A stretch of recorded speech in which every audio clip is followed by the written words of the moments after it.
मी कालच त्याला national highway 4 वरून सामानाच्या ट्रक बरोबर महाराष्ट्राबाहेर पाठवलाय। आता तो बँगलोरला असेल, पुढे तो कोइंबतूर चेन्नई मार्गे श्रीलंकेला रवाना होईल। तिथे त्याचा तो मित्र, काय बरं त्याचं नाव, फार कठीण नाव आहेत त्यांची, पण मी त्याच्याशी बोललोय। पण हे सगळं जरा जपून, निदान 1 महिना तरी लागेल। कारण ह्या परिस्थितीत जर अभिमान कुठल्याही एअरपोर्टवर दिसला, that will be very dangerous. मी माझ्या पोराला कधी परत पाहू शकेल? बाळशास्त्रीचा खुनी सापडल्यावरच। चा नाही, ची। जी काय ती चिंदी छटाक पोरगी? ती छटाक पोरगी आपल्याला सापडत नाही, धुवे साली आपल्या चिंतकानीवर। मी म्हणतो तिच्या बहिणीला उचला तिच्या बहिणीला, तिला नक्की माहिती असेल। नाही साहेब, त्यांना काही माहित नाही। अरे मग कोणीतरी असेल ज्याला काहीतरी माहिती असेल, जो किंवा जी तिच्या कॉन्टॅक्ट मध्ये असेल। आहे कोण? एक जी आहे आणि एक जो आहे। म्हणजे काही नाही, मी कळवेन तुम्हाला। तुम्ही काळजी घ्या। डिपार्टमेंटवाले कदाचित तुम्हाला सुद्धा एन्क्वायरीसाठी बोलवतील। शुक्रवारी जायचंय। मी सांभाळून घे, तू टेन्शन घेऊ नकोस। आणि एक साहेब, तुमचा फोन जरा जपून वापरा।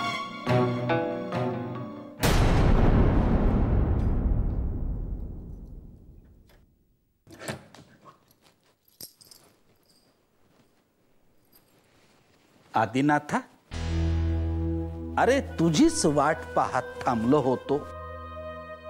श्रीराम, खूप उशीर झाला तुला यायला।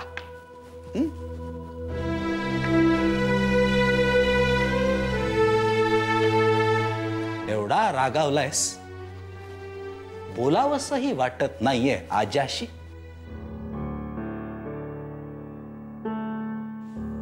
नाही, तसं काही नाहीये। मग कसं आहे?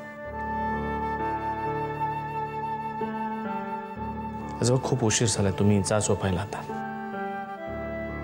आणखीन उशीर व्हायच्या आत एकमेकांशी बोलून आपल्यातले गैरसमज दूर व्हावेत असं वाटलं, म्हणूनच तुझी वाट पाहत इथे बसलोय। आपल्या दोघांमध्ये काही गैरसमज आहेत?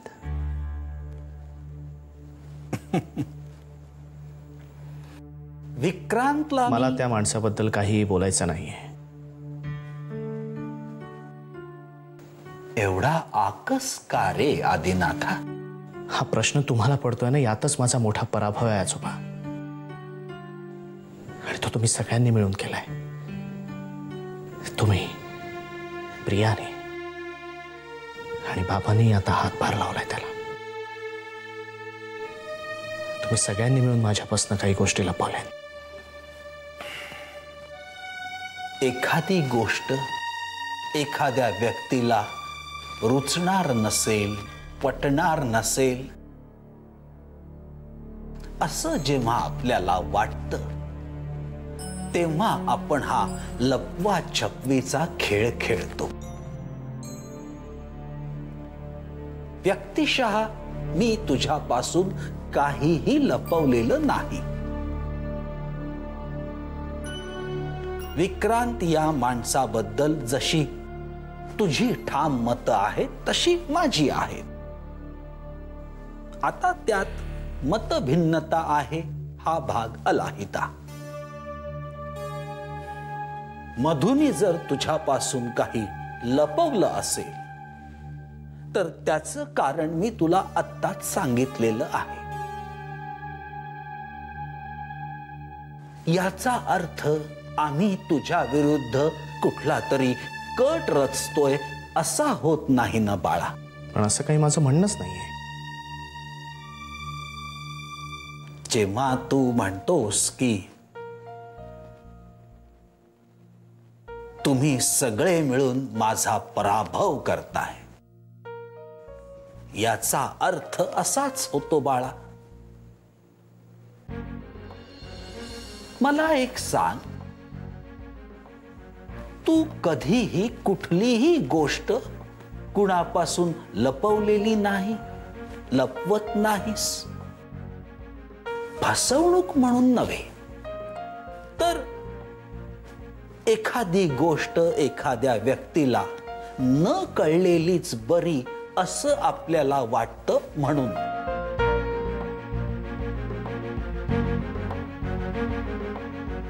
बोल, उत्तर दे माझ्या प्रश्नाचं। नाही, मी शुभ्रापासून असं काही लपवलेलं नाहीये।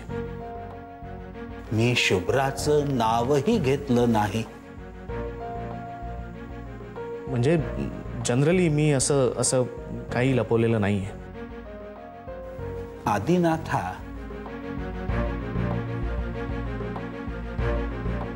तू जिथे नाही असं ठासून सांगतोय तिथेच काहीतरी आहे। तुझ्या आवाजातला कंप मला सांगतोय। आजोबा, आता तुम्ही उगाच मला शब्दात पकडू नका। मी सांगितलं ना तुम्हाला, तसं काही नाहीये। माझ्याकडे बघ। काय? असं काही आहे जे तू माझ्यापासून लपवतोयस? नाही।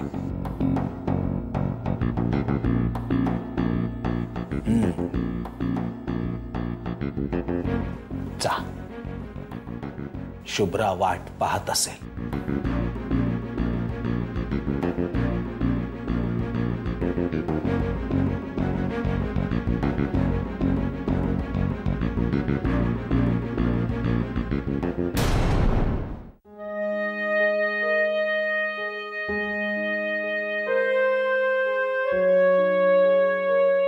कसला एवढा विचार करताय?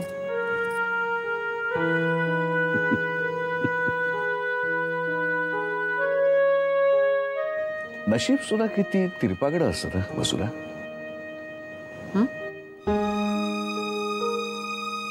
आपल्याला 3 मुलं,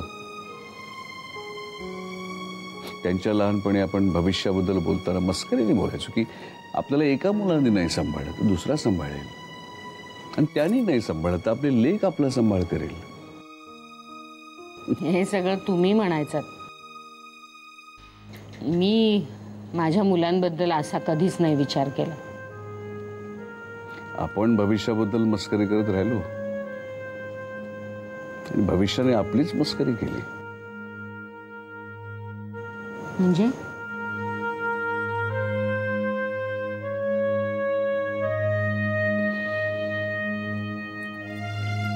माझ्या स्वभावामुळे, माझ्या बोलण्यामुळे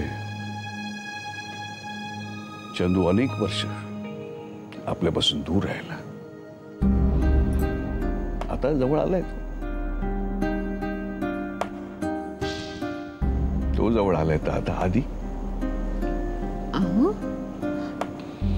आधी आपल्यापासून काही कुठे लांब वगैरे गेलेला नाहीये। माझ्याशी एक अक्षर बोलला नाहीये तो। ऑफिसला जायच्या आधी तो डायनिंग टेबलवर बसला होता, माझ्या समोर बसला होता, नाही बोलला। ट्रेनमध्ये आपल्या समोर एखादा माणूस बसलेला असतो आणि ज्या त्रयस्थामुळे आपण त्याच्याकडे बघतो ना, तसं बघितलं त्याने माझ्याकडे। खरंच तसं काही नाहीये। मी ना उद्या बोलते आदिशी। खरंच मला पुन्हा चिडचिड नको आहे।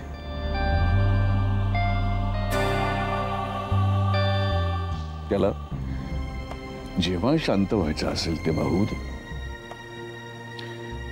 जेव्हा त्याला माझ्याशी बोलावंसं वाटेल तेव्हा बोलू दे।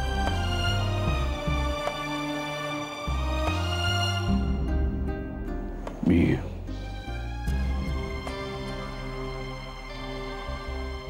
समजूतदार बाप नसण्याची शिक्षा मलाही भोगली पाहिजे ना।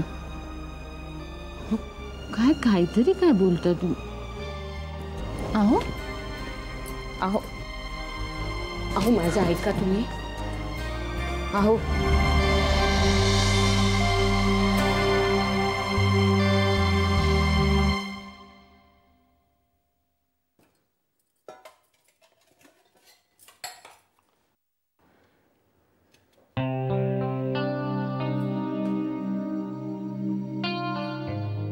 शुभ्रा, थोडं बोलायचं होतं तुझ्याशी. बोला ना. गेले काही दिवस आपल्या घरात काय चाललंय तू पाहतेच आहेस. आधी अगं यांच्याशी अजिबात बोलतच नाहीये. खूप अस्वस्थ आहेत गे. मला काहीच सुचेना. मी स्वप्नीललाही बोलवून घेतलं.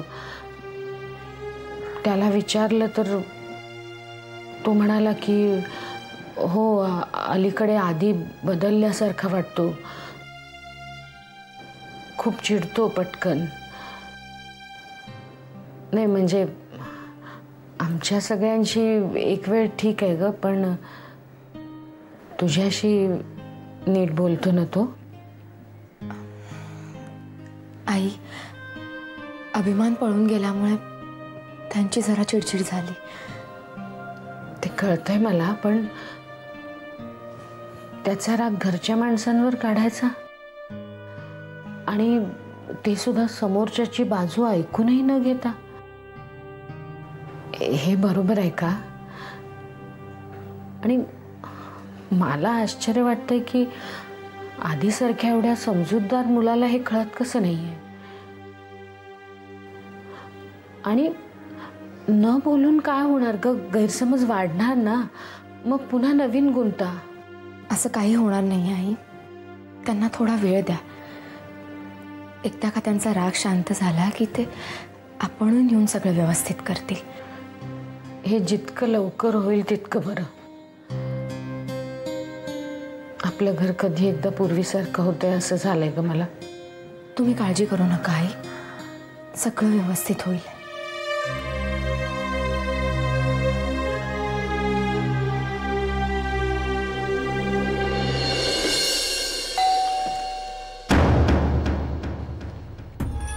कसा आहेस चंदुबा? आत यायला नाही सांगणार?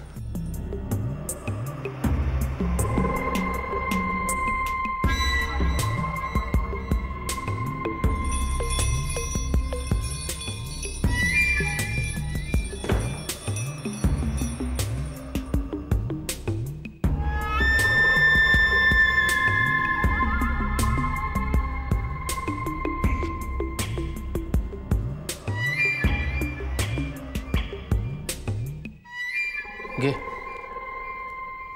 काय साहेब? मुलगा परीक्षेत पास झाल्यानंतर पेढे द्यायची पद्धत आहे आपल्याकडे. आमच्या कार्याट्यानं आमच्यावर तसे प्रसंगच नाही आणले कधी.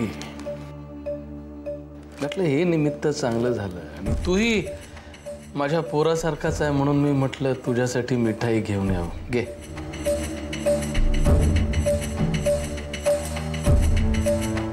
बस काय चंद्या लेका, हेच संस्कार केलं का मी तुझ्यावर? हा? घरी आलेल्या माणसाला पाणी सुद्धा विचारत नाहीस? काय हवंय साहेब तुम्हाला? कुठं काय? मी तर द्यायला आलोय, घ्यायला नाही. आणि तसाही तुझ्यासारखा फाटका भिकमंगा माणूस मला काय देणार आहे?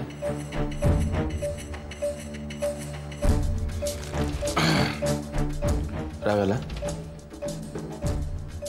स्वतःचं कौतुक ऐकून राग आला? मला बोलण्याचा हक्क आहे साहेब तुम्हाला. खरं तर कानाखाली जाळ काढायचा हक्क आहे,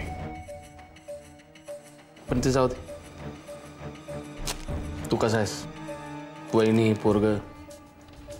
अभिमान कुठं आहे सर? जरा मंगळवार पाठवलाय मी त्याला. का? तो जर खरंच निर्दोष असेल तर त्यानं कोर्टासमोर हजर राहायला हवं. असा किती दिवस पळत राहणार? मला उपदेशाचे डोस पाजायचे नाहीत, कळलं ना? मागे तुला सांगितलं मला थोडीशी मदत कर अभिमानला सोडवायला, तर ऐन वेळेला पाठ दाखवलीस. आणि आता वर तोंड खरं सांग चंद्या, मी तुला अजून सोलून काढला नाही हा माझा चांगुलपणा आहे की नाही? आहे की नाही? हा, अभिमान जर खरंच निर्दोष असेल तर त्याला सोडवायला मी मदत करेन तुमची. तू काय मदत करणार मला? आणि तुला अचानक कसा काय साक्षात्कार झाला बुवा की अभिमान निर्दोष आहे म्हणून? डॉक्टर प्रदीप जोशीने जो प्रयोग केला ना त्याबद्दल कळलंय मला. वा चंद्या लेखा, माझ्या सोबतीने राहून माझे काही गुण घेतलेच खरे, पण आता तुला पुन्हा माझ्या छत्रछायेखाली घ्यावं म्हणून तू माझी चापलुसी करतोय. हे न करणे आहेत का मी? नाही आहे. बरं जाऊ दे, स्वतःच्याच तोंडाने स्वतःचं कौतुक कशाला करा, नाही का? साहेब मी चंदोबा, सत्याचा नेहमी विजय होत असतो असं मी ऐकलं होतं, पण मला पटलं नव्हतं. पण आज ते पटलं. माझा पोरगा निर्दोष आहे, तो सुटला, मी जिंकलो. पास घे. अरे घे रे लेका, अजून खूप लोकांच्या घरी मिठाई वाटायची आहे. आणि हा मोठा बॉक्स जो आहे ना तो मोठ्या शास्त्री बुवांसाठी आठवणीन द्यायचा बरं का. आणि द्यायच्या आधी त्याच्यातलं एक तुकडा कुत्र्या मांजरासमोर टाकून पहा, कदाचित एखाद्या विष टाकलेलं असलं तर.